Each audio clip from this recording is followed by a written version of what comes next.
जय शिव गोरक्ष।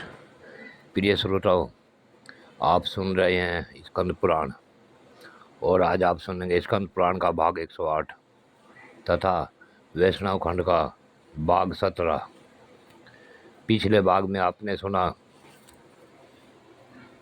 अर्जुन की गलती के कारण अर्जुन को 1 वर्ष के लिए राज्य छोड़कर बाहर जाना पड़ा। अर्जुन ने 1 वर्ष तक तीर्थ यात्राएं की। तीर्थ यात्रा करते करते वह आगे बढ़ता रहा और आज की कथा किस अर्जुन के आगे बढ़ते हुए ही है। सूत जी कहते हैं कि इस प्रकार सब तीर्थों का दर्शन करके आए हुए अर्जुन ने मन में महानदी स्वर्णमुखी ने कई गुना आनंद बढ़ा दिया।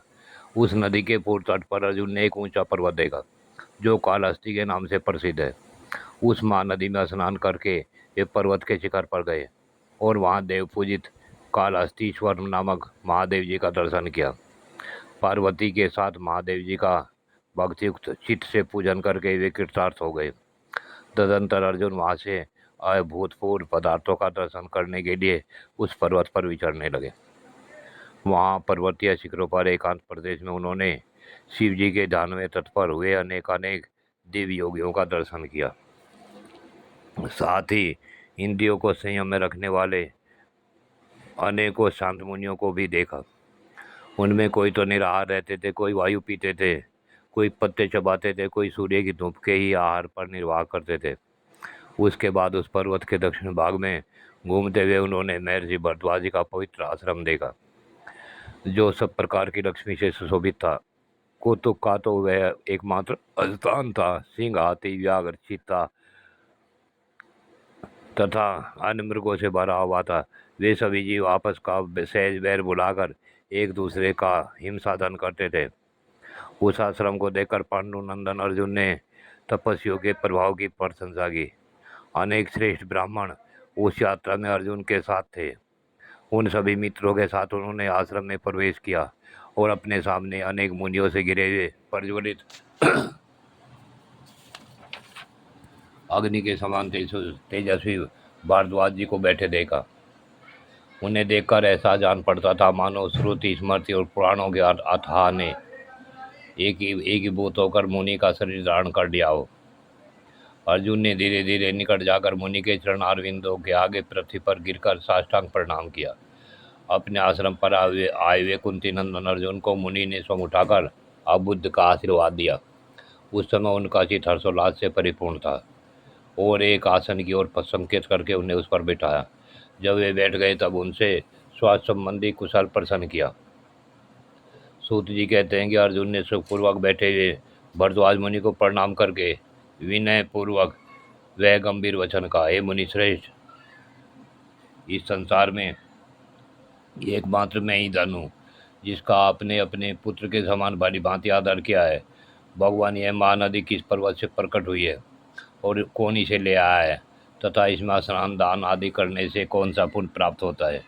तब भरद्वाज मुनि ने कहा, महाबाहु अर्जुन, तुम कौरव कुल को पवित्र करने वाले हो और धर्मपुत्र युधिष्ठिर के छोटे भाई हो।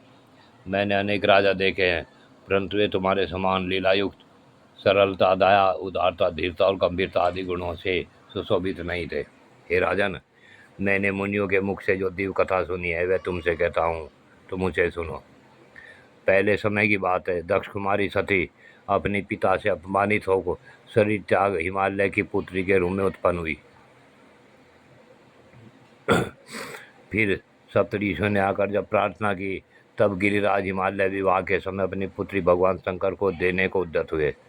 उसके बाद जगदीश्वर शिव पार्वती को ब्याह लाने के लिए हिमालय के निवास स्थान पर गए। उस समय अस्थावर जंगम सभी प्राणी भगवान शिव के मंगलमय विवाह का अभिनंदन करने के लिए वहां उपस्थित हुए। उन सब के भारी भार से उत्तर की भूमि नीची हो गई और दक्षिण की भूमि भार न होने से अत्यंत हल्केपन के कारण ऊंची हो गई। इससे सबको बड़ा भय हुआ। तब महादेव जी ने अगस्त जी के समीप जाकर कहा, मुझे यह पृथ्वी अधिक भार से दबकर विकृतावस्था को प्राप्त हो गई है। तुम ही इसको बराबर करने में समर्थ हो, अतः मेरे कहने से इस पृथ्वी को बराबर कर दो। तब बहुत अच्छा कहकर भगवान शिव को प्रणाम करके अगस्त मुनि जी दक्षिण दिशा में चले गए। विंध्यगिरी को लांघकर अगस्त के दक्षिण दिशा में जाते ही पृथ्वी समभाव को प्राप्त हो गई। तदंतर अगस्त जी ने आगे जाकर किसी ऊंचे पर्वत को देखा जो अपनी फैली हुई घाटियों से पृथ्वी को धारण करके स्थित था। वे धीरे धीरे उस पर्वत पर चढ़ गए और उसके मनोहर शिखर की सुरम स्थली में उन्होंने रहने का विचार किया। वहाँ अमृत के समान उसे भरा हुआ एक सरोवर था, जल से भरा हुआ एक सरोवर था, जिसमें पद्म और उत्पल आदि फूलों की शोभा फैली हुई थी। उसके चारों ओर बहुत से वृक्ष लगे थे। अगस्त जी ने उसी सरोवर के उत्तर तट पर एक मनोहर भूभाग में उत्तम आश्रम बनाकर तथा पितरों, देवताओं, ऋषियों और वास्तुदेव का विधि पूर्वक पूजन करके मुनि समुदाय के साथ उसमें दीर्घकाल तक निवास किया। तपस्या में मन की वृत्तियों को लगाकर वहाँ के तपोवन में जब अगस्त मुनि रहने लगे, तब उत्तम सौभाग्य से शोभित पर्वत अगस्ती शैल के नाम से प्रसिद्ध हुआ। प्रिय श्रोताओं, आज की कथा यहीं पूर्ण होती है। आगे की कथा अगले भाग में। जय शिव गोरा।